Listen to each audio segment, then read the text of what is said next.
नमस्कार, आप देख रहे हैं एबी स्टार न्यूज़ और मैं हूं आपके साथ सपना वर्मा। एक बार फिर हाजिर हूं अपने खास कार्यक्रम एक किस्सा दिन का हिस्सा के साथ, जहां मैं आपको बताती हूं देश और दुनिया से जुड़े वो तमाम राजनीतिक, ऐतिहासिक और सामाजिक क्षेत्र से जुड़ा वो एक दिलचस्प और एक अनोखा किस्सा जो बनेगा दिन का हिस्सा।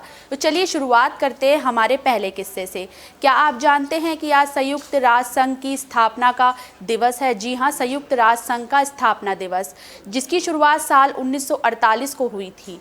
तो क्या है ये संयुक्त राष्ट्र संघ का स्थापना दिवस और आज इसकी स्थापना करने की क्यों ज़रूरत पड़ी? चलिए विस्तार से जानते हैं।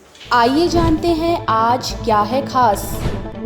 24 अक्टूबर का ऐतिहासिक आकलन, खंगालते हैं इतिहास के पन्ने। दरअसल आज ही के दिन हर साल 24 अक्टूबर को संयुक्त राष्ट्र संघ की स्थापना दिवस के रूप में मनाया जाता है। आज के दिन अपने आप में एक ऐतिहासिक भूमिका रखता है। इसकी शुरुआत साल 1948 में हुई थी। दूसरे विश्व युद्ध के बाद दुनिया को तीसरे विश्व युद्ध से बचाने और वैश्विक शांति को कायम रखने के लिए एक संगठन की स्थापना करने का विचार रखा गया।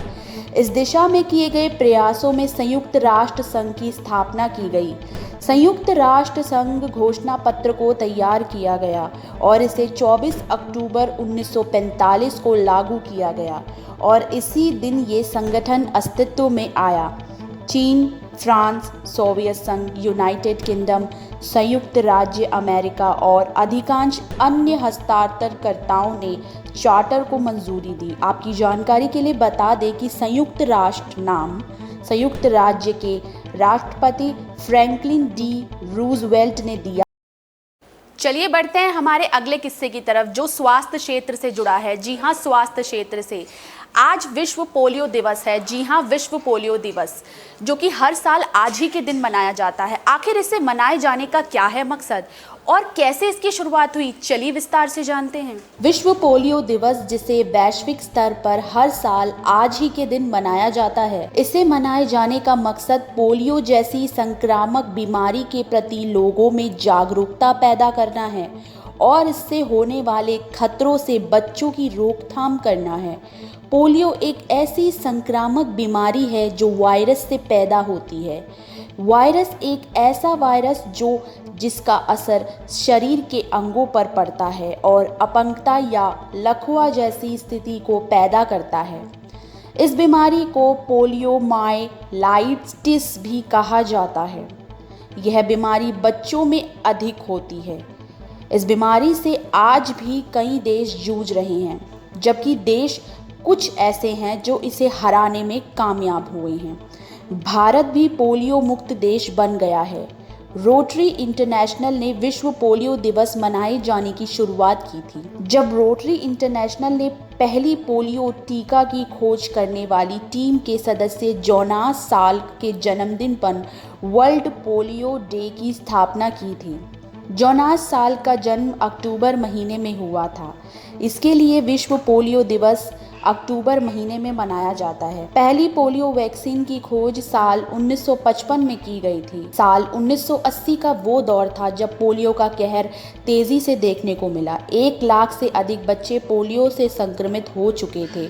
उस समय विश्व स्वास्थ्य संगठन ने पोलियो का टीकाकरण की शुरुआत की, जिसके तहत बच्चों को पोलियो से बचाने के लिए टीका और दवा दी जाती थी। इस टीकाकरण के चलते आज कई देश पोलियो मुक्त होने में सक्षम हो पाए हैं। भारत में पोलियो टीकाकरण की शुरुआत साल 1995 में हुई थी, जबकि साल 2012 में विश्व स्वास्थ्य संगठन ने भारत को पोलियो ग्रसित देशों की सूची से हटा दिया। पोलियो की रोकथाम के लिए टीका उपलब्ध है जो बच्चों को दी जाती है। साथ ही 2 बूंद दवा भी बच्चों को हर साल पिलाई जाती है। चलिए बढ़ते हैं हमारे अगले किस्से की तरफ, जो कि सूचना और विकास दोनों से ही जुड़ा है। जी हाँ, सूचना और विकास।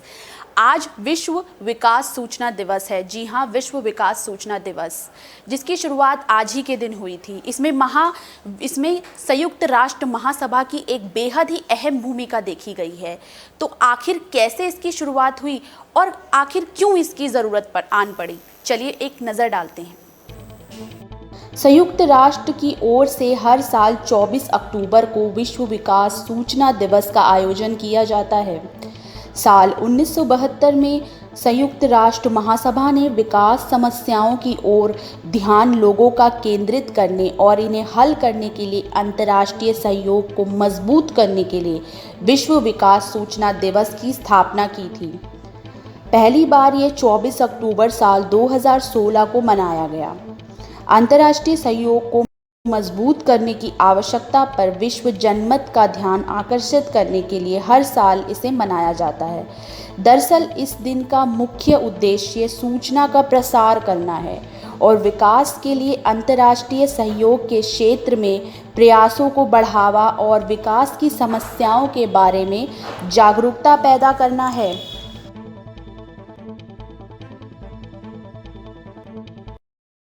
चलिए बढ़ते हैं हमारे आखिरी किस्से की तरफ, जो कि जुड़ा है अशोक मेहता से। जी हाँ, अशोक मेहता से, जो एक भारतीय स्वतंत्रता सेनानी रह चुके हैं, जिनके जीवन पर कार्ल मार्क्स से लेकर महात्मा गांधी तक सबके विचारों का असर पड़ा। आज़ादी की लड़ाई में इन्होंने अपना एक महत्वपूर्ण योगदान दिया था। आज ही के दिन साल 1911 में इनका जन्म हुआ था। तो आइए एक नज़र डालते हैं इनके जीवन पर। आज ही के दिन साल 1911 को अशोक मेहता का जन्म हुआ था। अशोक मेहता वो शख्सियत हैं जिन्होंने आज़ादी की लड़ाई में एक महत्वपूर्ण भूमिका निभाई है। इन्होंने अपनी शिक्षा के लिए मुंबई के विल्सन कॉलेज से प्राप्त की। उनके जीवन तथा विचारों पर रामकृष्ण परमहंस, स्वामी विवेकानंद, राष्ट्रपिता महात्मा गांधी और रविंद्रनाथ ठाकुर का काफ़ी प्रभाव पड़ा था। साथ ही वे हेलार्ड लास्की और कार्ल मार्क्स के विचारों से भी बहुत प्रभावित थे। क्रांतिकारी गतिविधियों में भी अशोक मेहता भाग लेने लगे थे। साल 1932 के बाद उन्हें कई बार जेल की यात्रा भी खानी पड़ी। इन जेल यात्राओं में उनका संपर्क अच्युत पटवर्धन और जयप्रकाश नारायण जैसे व्यक्तियों से हुआ। साल 1934 में जब कांग्रेस समाजवादी दल का गठन हुआ, तब 23 वर्ष के नवयुवक अशोक मेहता उसके सदस्य थे। आज़ादी के बाद अशोक मेहता की अध्यक्षता में प्रजा सोशलिस्ट पार्टी का निर्माण हुआ। वे 2 बार लोकसभा के सदस्य भी चुने गए। अशोक मेहता कुछ समय तक योजना आयोग के उपाध्यक्ष भी रहे। वे भारत के केंद्रीय सरकार के मंत्री भी रह चुके हैं। वर्ष 1959 में कांग्रेस के विभाजन के बाद वे संगठन कांग्रेस में चले गए।